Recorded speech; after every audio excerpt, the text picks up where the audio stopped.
Greetings and welcome to the Warhammer 40,000 Kill Team video, where today I'm going over the rules of the Plague Marine Kill Team, which were just released on the Kill Team app and surely will be on the Warhammer community website. But before we get into things, please remember to like and subscribe as well as comment. Let me know what you thought of today's video and what you think of the death card rules. And remember, I've got Discord you can check out for free in the episode description below, an affiliate link at Element Games, an affiliate link and discount code at Crossfire Games, and a Patreon if you want to give me some more support. But yeah, let's get on with the video. It's another Warband review. Can't stop. I'm in a Kill Team review. That's great. I've just woken up and I'm like, another review. But yeah, the rules are available on the Kill Team app, and I'm sure they'll be on Warhammer community later today. So let's get on with the rules, which are fine. So for your roster, you have an archetype of security and seek and destroy, which is kind of the Space Marine staple at this point. You've got the champion, then you've got 5 other operatives you can select from, but you've got a list of 6. So you've got the bombardier, fighter, heavy gunner, icon bearer, malignant platecaster, and warrior. And your kill team can only include each operative on this list once, which is a change because even the warrior can be only taken once, which is quite weird. You also have a blurb about Nurgle's number as 7 and his sigil shows 3. From these numbers does his corruption flow, which is like, I guess they needed to save space, but you know, thematic stuff is fine. Just an interesting roster. It's basically the starter set. You don't, because I was thinking you may be able to sub in Plague Marine stuff, but you can't, which is very interesting. So otherwise it's okay. For faction rules, you have the Astartes rule. So during each Plague Marine operative activation, it can perform either 2 shoot actions or 2 fight actions. If it's 2 shoot actions, a bolt pistol, a bolt gun, or psychic weapon must be selected for at least one of them, and you cannot select the same psychic weapon more than once per activation. Each Plague Marine operative can counteract regardless of its order. So pretty much unchanged there for Space Marines. Then you've got the poison rule. Some weapons in this team have the poison weapon rule. Poison. In the resolve attack dice step, if you inflict damage with any successes, the operative of this weapon has been used against gains one of your poison tokens if it doesn't already have one. When an operative that has one of your poison tokens is activated, inflict 1 damage. So, on that enemy operative. So, you know, if you have poison, you give them poison tokens, and then when that operative is activated, they take 1 damage, which is nice. You know, it's a slow chip, but it works. It's better than D3. I think if a D3 will be crazy, but 1 is fine. Then you have disgustingly resilient. Whenever an attack dice, regardless of normal or success or crit, inflicts damage of 3 or more on a 4-up, subtract 1 from that damage. That is like, why not just make this a 5-up? The fact it works on normals and crits is good, but the issue is that it's on a 4-up is really like, if they wanted it on a 4-up, it should have been damage 4 or more. Very, very, like, because the problem is this is really unreliable. You're going to have games where your opponent is basically going to trigger this all the time, and then they're going to have games where they're not. It's just like, I just dislike this, but it's good. For ploys, we start off with strategy ploys. So you have contagion. So you subtract 2 inches from the move stat of an enemy operative and worsen the hit stat of its weapons by 1, but doesn't stack with being injured, whenever any of the following are true. If it's within control range of Plague Marine operatives, it has one of your poison tokens and is visible to vice versa, and within 3 inches of a friendly Plague Marine operative, it's visible to and vice versa, and within 3 inches of a Plague Marine icon bearer. So the wording once again is really bizarre. I guess this was like during playtesting, they saw some kind of issue, but effectively, if you're within control range of a Plague Marine operative, if you're within 3 and have one of their poison tokens and within 3 of a Plague Marine operative, or visible and within 3 inches of the icon bearer, you count as being you're minus 2 inches from your move stat and you're minus 1 to hit from your weapons. So very, very good. It's like Quicksilver speed, but not as easy. Then you've got lumbering death. Whenever a friendly Plague Marine operative is shooting or fighting during an activation which hasn't moved more than 3 inches, or whenever it's retaliating, its weapons have the ceaseless weapon rule. This is very, very, very, very good. Like, really good. It is kind of better when you just like move on to a point, sit there, and then like people just fight you. But remember, if like you just move up onto the point, someone fights you, they're minus 1 to hit, and now you have ceaseless. So that's really, really good. Then you have Cloud of Flies. Place one of your Cloud of Fly markers in the kill zone. Whenever an enemy operative is shooting a friendly Plague Marine operative that's more than 3 inches from it, if that friendly operative is wholly within 3 inches of that marker, that friendly operative is obscured. In the ready step of the next strategy phase, remove that marker. This is actually really, really good. It's better than the smoke grenade because it has a larger aura. It doesn't ignore piercing, but on the flip side, you can affect a wider range of operatives and you don't count as being obscured while you're inside it. Because the main problem we have with smoke grenades, it's a balancing factor. If you're inside, you count as being obscured when you're shooting your enemy operative. So you can't, like, just unless you ignore it being obscured, you get worse shooting. So this team doesn't have too much long range shooting, but it does mean you can hide inside the Cloud of Flies and shoot out without counting yourself as being obscured. When you're shooting, if your opponent is shooting back, you count as being obscured. So that's actually really, really good. Then you've got Nurglings, which is a very weird strategy ploy. So you select an enemy operative within 3 inches of a friendly Plague Marine operative, or one enemy operative with poison tokens and is within 7 inches of a friendly Plague Marine operative. Until the end of the selected operative's next activation, subtract 1 from its APL stat. This feels like a firefight ploy, so I'm not sure why it's a strategy ploy. It's very, very, very strange. I just like... It's weird. This is probably one you're not really going to use much, but it's just like, it feels like it's in the wrong category. Then for Firefight ploys, you have Virulent Poison. Use this Firefight ploy during a friendly Plague Marine operative activation or counteraction. Before or after it performs an action, select one of the following. One enemy operative within 3 inches of that operative gains one of your poison tokens if it doesn't already have one. Roll 2d6. If the result is 7+, one enemy operative within 7 inches gains one of your poison tokens. This is okay, but you have a lot of ways to dish out poison, so I don't think it's that necessary. It is, like, nice, especially if, like, someone has one wound left and you go like, okay, I need them to die.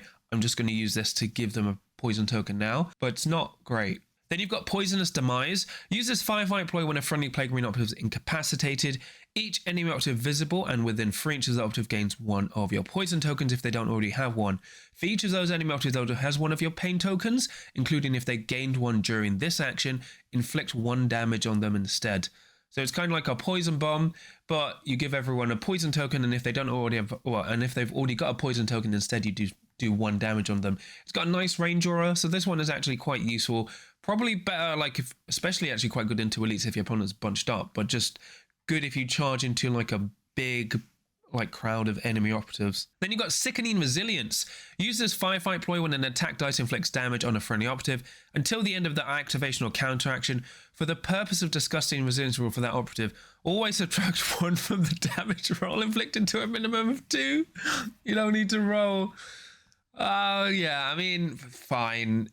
Like, obviously this is crazy, but yeah, it's fine. I mean, at least it's only a Firefight ploy. If this was a strategy ploy, this would be crazy, but at least it's a Firefight ploy and the team's quite, like, intensive. If the team had a wider range of operatives, I'd be more worried, but this is fair, I think, you know, even though it already works on the 4-up. Then you've got Curse of Rot, which is just not balanced. Use this Firefight ploy when a friendly Plague Marine operative is fighting against or shooting against an enemy operative within 3 inches of it, or 7 if that operative has one of your poison tokens. After your opponent rolls their attack dice or defense dice, for each result that is of a 3 they roll, inflict 1 damage on the enemy operative. That result is treated as a fail and they cannot re-roll it. So I think if you deleted, because basically what happens is, oh, I shoot you with my Plague Bolt gun. You make, you roll a 3/3 and a 6 to save. I spend this Curse of Rot. Those 3s become fails. And, well, now you just take 2 damage. The worst thing is if you fight them and you roll like, oh, I roll a 4 and then 3 3s. Those 3 3s immediately turn to 3 fails. You cannot re-roll them and you take 3 damage. There's like no counterplay to that. I think if they just go for each 3, I would rather it's like for each 3+ they roll, they just inflict 1 damage. You don't need the treated as a fail and they cannot re-roll it. My issue is, like, there's no real counterplay to this. The counterplay is that you have Ceaseless and then you roll better than a 3-up. Like, it's just like, the worst thing is, even if it's a fail, like, even if you roll, for example, you hit on 4s normally, you roll 3-ups, right? So you go, okay, I hit on 5, I hit on 4s, I roll a 5 4 and then 2 3s. They can still use this to turn those 3s into fails, and well, they'll still be treated as failures, but you take 1 damage for it. So it's not like this is just into elites. This is into every team. It's just like too uninteractive. Like the worst thing is like, because you can compare this to the what do you call them, Galloppox. Galloppox had all their like over thematic stuff toned down because it was like, oh yeah, maybe making everything just trigger on a free up wasn't too good. Well, I mean, wasn't too balanced. So it's just weird they've allowed this through, because it's just like, this isn't even fun. It's just like, oh, look, you're screwed. But at least you can change them. You can't re-roll them. So like, there are ways around it. It's not as powerful as the Tzeentch version, but it's still kind of way too good for what it does. Now we go on to the Operatives. So you have the Plague Marine Champion. He's your leader. He's got 3 APL, 5-inch move, 3 up save, and 15 wounds. This is the standard profile of your kill team, but the leader has 15 wounds. Everyone else has 14. So you're 5 inches, well, you're 1 inch slower than everyone else, but you're more durable. He's got a plasma pistol, which is either 4 attacks, 8 on freeze, 3-5, range 8, piercing 1, and then supercharged, which is the standard supercharged profile. He has a plague sword, which is 5 attacks, 8 on freeze, 4-5, severe poison toxic. He's got Grandfather's Blessing. Whenever an enemy operative that has one of your poison token loses a wound within 7 inches of this operative regains 1 lost wound to a maximum of 3 lost wounds per turning point, and only if this operative isn't incapacitated. At least it's capped at 3. At least it's capped at 3. This is kind of too good, because it's not even at the end of the sequence. It's after, like, it's really vague. This is the weirdest thing. It's funny noticing like the rules, decisions, and playtesting, because you need to define when they gain the wound. Like, they defined it in every other instance, but they ignored it here. But effectively, you can strike someone immediately. If they've already got a poison token, you regain a wound, and then it's like, it's kind of crazy. At least it's capped at 3 wounds per turning point. Very, very good. Then you've got Toxic. Whenever you play this team, everyone thinks you're a Toxic player. No. Toxic is whenever this operative is using this weapon against an enemy with one of your poison tokens, add 1 to the damage stats of both its weapons. Wow, so its Plague Sword goes to 5-6. What? This is very good. Okay, I was wrong. If you wanted to give someone a poison token, you're using it with this guy, so he charges in and does 5-6. What on earth? He's crazy good. This is like, he can solo teams. I'm pretty sure. He's really good. It's really good. Then you've got your Malignant Plague Caster. He's got 3 APL, 5-inch move, 3 up save, and 14 wounds. This is the standard profile for your kill team. He has Entropy, which is 4 attacks, 8 on freeze, 3-7, Psychic, range 7, Saturate, severe poison. So a decent shooting attack. Very, very good. It's only 7-inch range. It feels like a flamer, but it's not. Anyway, you've got Plague Wind, which is 6 attacks, 8 on freeze, 2-3, Psychic, Saturate, Severe, Torrent 1, Poison 1. So this is unlimited range. Once again, it's Torrent 1, so you can technically hit everyone within 1 inch of the target. It's got Severe, as all poison weapons does, and Saturate, so very nice. Then you've got Corrupted Staff, which is 4 attacks, 8 on freeze, 3-4, Severe, Shock, Stun, Poison. So he's not actually that great in combat. He's literally just rolling around, like, chipping people away, which, to be fair, is quite reflective of a Nurgle Sorcerer, which is nice. He's got 2 psychic actions, so the first is Poisonous Miasma. As a psychic action, select 1 enemy operative visible and within 7 inches of the operative, or 1 enemy operative that's a valid target for this operative. That enemy operative gains 1 of your poison tokens if it doesn't already have one. If it already has one, inflict 3 damage on the enemy operative instead. It has only got a 7-inch range, but just tons of ways to chip, and you cannot perform this well within control range of enemy operatives. Then you've got Putrescent Vitality for 1 action point. As a psychic action, select 1 friendly operative visible and within 3 inches of the operative, then roll a 2d6. If the roll is 7, then the operative gains 7 lost wounds. Otherwise, that select operative gains lost wounds equal to the highest d6, and you cannot perform this well within control range. So some really nice healing. Obviously, you're like banking for that 7, but it can actually be really unreliable if you roll double 1s, like Snake Eyes, or a 2 and a 3. Like, it's really weird. It can spike, but on average, it's not gonna, well, on average, you should actually roll 7.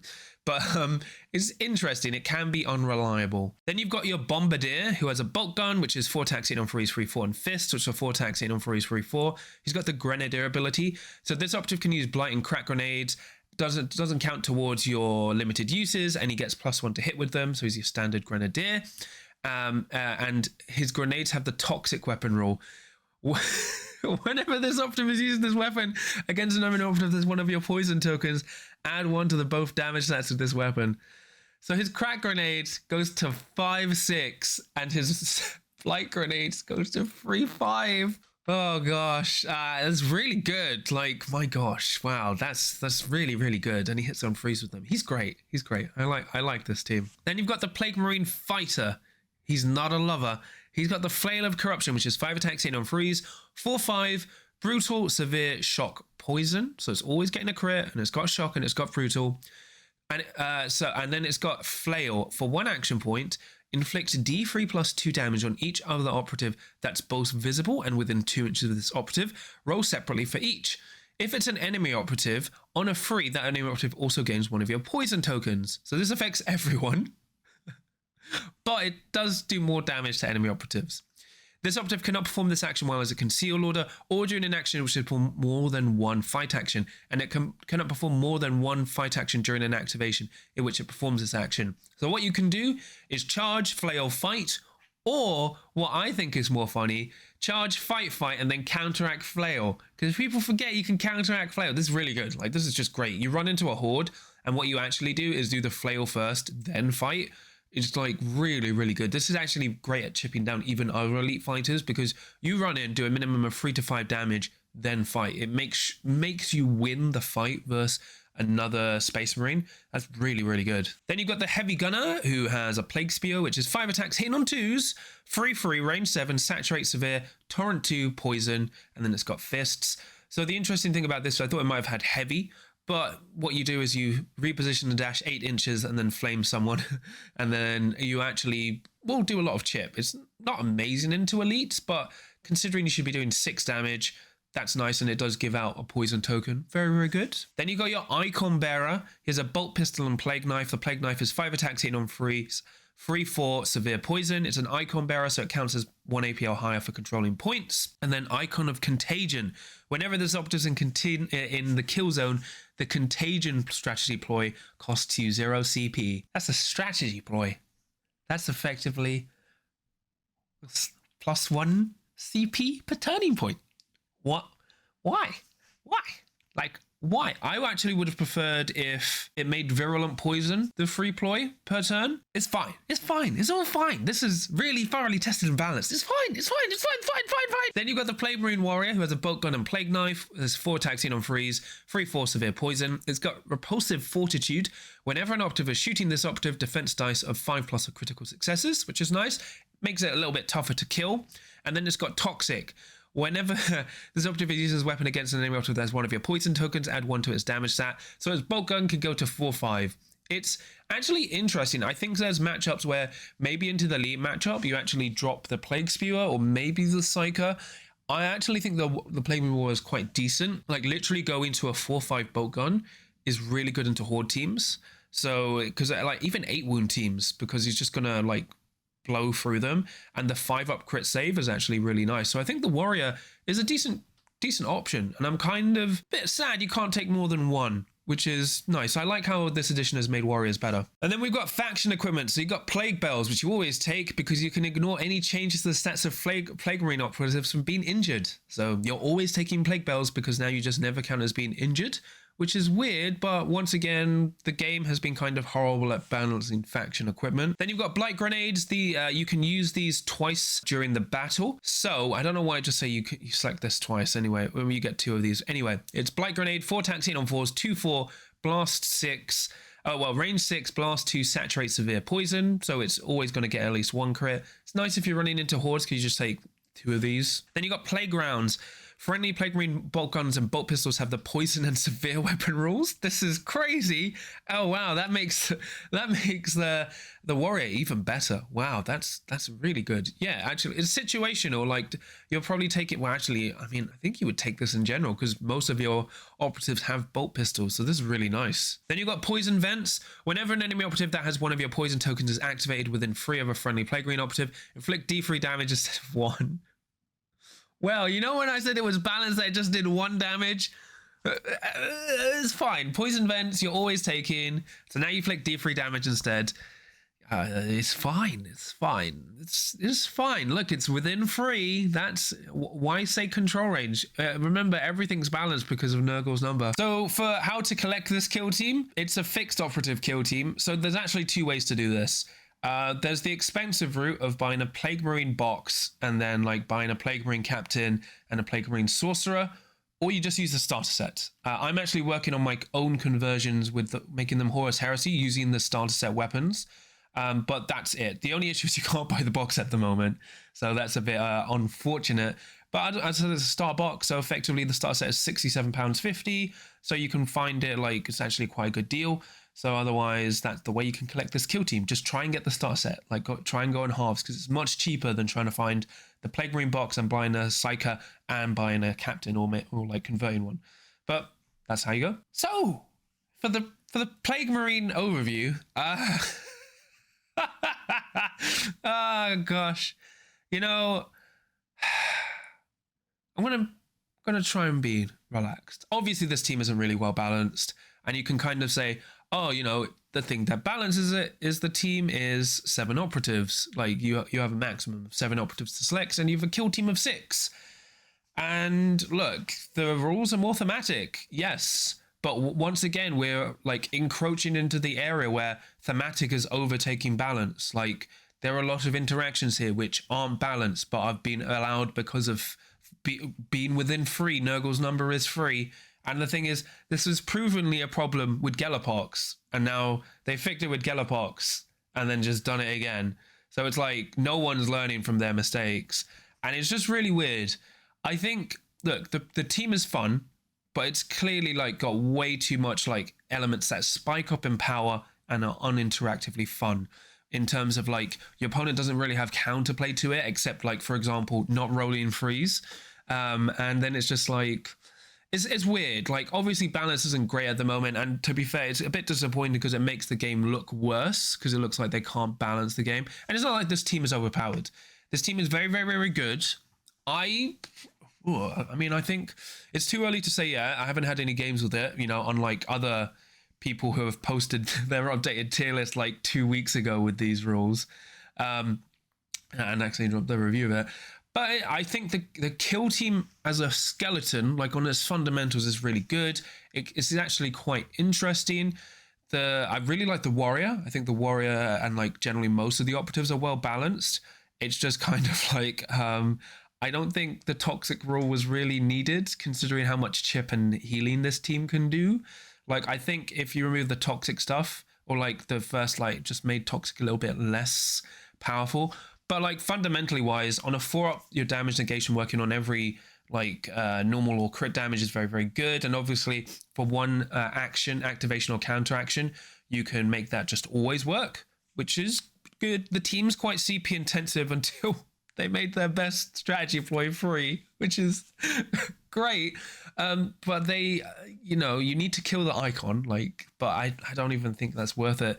The team is still quite limited in long range. It doesn't have much long range threat unless you take the bolt gun warrior, which can actually be a valid threat with his 4/5 bolt gun that can get severe as well as poison, which is really useful.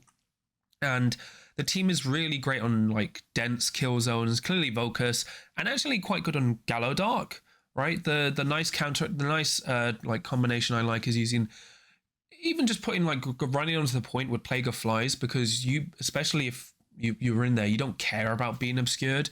They have a lot of nice, neat tricks. I think they are kind of way too specced out to win the elite matchup, because like, for example, if your opponent just throws freeze, you mess them up. The plague fighter is really, really good. Like, I think the operative is great because, as I said, you charge into an elite operative, you flail, then fight, or you charge into a bunch of operatives, then you flail and then fight, or like fight, counteract, flail, which is really, really nice. Your Psyker is actually better at just castling back and healing, you know, doing like chip damage. Its shooting attacks aren't that great, and it isn't that great in combat. It literally is a support wizard, which is nice. It's kind of like similar to how the Balefire works, but not as offensive as the Balefire, which is nice. And your leader is a crazy, like, healing, poisoning damage piece. Remember, he goes 4/6 with severe, 5/6 with severe, and just like destroys people. And like he can heal up to 3 wounds per like turning point. he's just a monster. Like, you really need to kill him incredibly quickly, and a lot of teams won't be able to do that. And obviously, I think this team just murders hordes. So it's kind of weird where it murders hordes, it does really well into elite. So what's its weakness? Being slow, just playing the mission. I think that's the main weakness of this kill team. Obviously, the other weakness is you can't buy it at the moment because it's sold out. So that's a good weakness to have. But it's just, yeah, it's frustrating because it's like a clearly overspiked team again. And it's an elite team. So it's like, it's very, very powerful. It's not as CP intensive as you think, and it can actually just win out games over time. It doesn't spike in damage unless it's the leader or the fighter. So it's really weird. I need to see them like play with them and see them in action, but they're very, very good. I hope they're not legal for Worlds, because otherwise it's just going to cause like a ton of problems, but that's for Worlds. But it's just like, yeah, I like the team. I'm not happy with how they are balanced and designed, but you know, it is what it is. At least they have a solid footing. I think they overcompensated for how limiting the roster is. And as I said, you know, I would have been fine with being able to take more warrior bolt guns, but I guess they wanted to make the starter set limited. And I would have actually liked them to expand with the Plague Marine like box, but they didn't want to. So I think that's fair. The good thing is, like, we know, like, once we've seen them play and see what's problematic, you can tone it down. So that at least you go like, okay, they've spiked them now, but we can just start tweaking downwards. It's just annoying they launched in a very, very powerful position along with other elite kill teams. And I like, you know, in like other people I've been chatting to are quite upset at their rules because they're like, it's not balanced. And I'm like, it does not look balanced, but we need to play. I wouldn't be shocked if they end up being like S tier. They do feel like S tier material, but they are slow, and, you know, you can kind of play around them, but this team will just, once they get to the mid and hunker down, it's going to be very difficult to clear them. So I'm not sure how effective that's going to be. But that's pretty much it from me today. Please remember to like and subscribe as well as comment. Let me know what you thought of today's video. What do you think of the Plague Marines? It's so much fun. Remember, I've got a Discord you can check out through in the episode description below, and a affiliate link Element Games, and a affiliate link discount code at Crossfire Games, and a Patreon if you want to give me some more support. And I'll quickly shout my patrons. So for my adepts of the crit, I have Zombie Businessman, Tom, Supercow, Stephen, Sam, Professor, Nick, Mercenary Q, Mr. Meatwad, Lucas, John Thomas, Graham, Fangzu, Draken, Dave Meatsworld, Darcy, Dad of Goldens, Chris, and then for my veterans of the crit, I have Samja and Mark. So thank you so much for your support. It really means a lot to me and helps support the channel. But yeah, that's unfortunately that's going to count as my video, second video for the week, which is good, I guess. Yeah, Plague Marines, it's fine. I'm just gonna like zone out and try and forget about balance and just like, it is what it is, you know? That's just the way. I'm just gonna focus on my hobby, pray for the balanced data slate, and just keep on going. Because remember, no matter what happens when you're against the Death Guard and their plagues, there's always a chance to win as long as you can roll a crit.